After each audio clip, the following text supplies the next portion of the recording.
Networks connect devices. You could call devices on the network nodes. Nodes may include devices that help control the traffic flowing through a network, like switches and routers.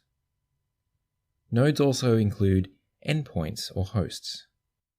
These are devices that send and receive the bulk of the traffic. This includes workstations, servers, printers, and so on. Networks come in different sizes. A network at home is an example of a small network. These networks usually only have a few nodes. This is called a SOHO network. SOHO means Small Office Home Office. These networks typically have a couple of computers, a printer, a few phones and tablets. Some devices will be wireless, and some are connected to a switch. This might be a good time to mention that people often say hub when they mean switch.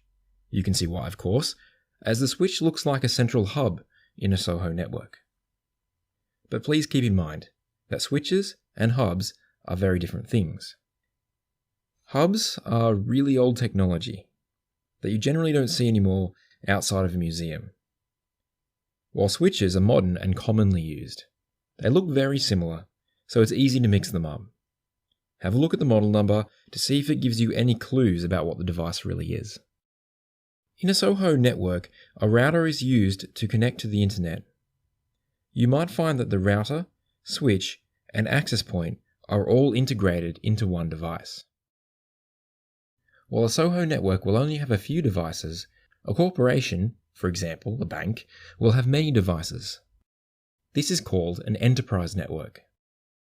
The enterprise network may cover several floors in a building.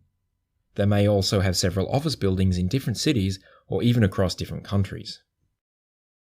An internet provider has a very large network. This is called a service provider network.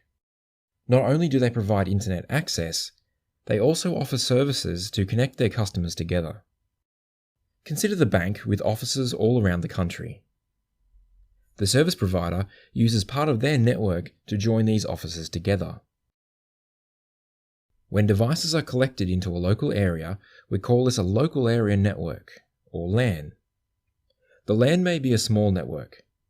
In a SOHO network, the LAN is the switch with the handful of devices connected. Or the LAN may be part of a bigger network, like an enterprise network. This network may have many switches, routers, and access points, depending on their needs. Think of the bank from before. They have an office with several floors. You could consider the whole building as a LAN. Or, more likely, the network is broken up into smaller parts. Perhaps there is a separate network on each floor. Each of these could also be called a LAN. These separate LANs may be connected together, but we'll talk more about that later. But a bank's network is going to be larger than just one building. Banks have offices all over the country and all over the world.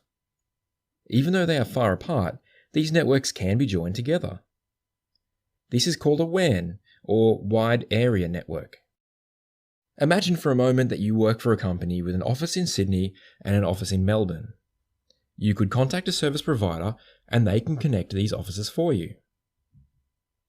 WANs are a topic all of their own, so we'll cover them in detail in a later video.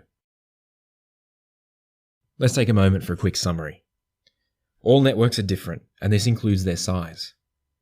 A SOHO network is very small, while an enterprise network may be very large. Of course, your network could fit in anywhere in between. A LAN, or local area network, is a collection of network devices in a local area, like a single building. A WAN, or wide area network, connects networks that are far apart.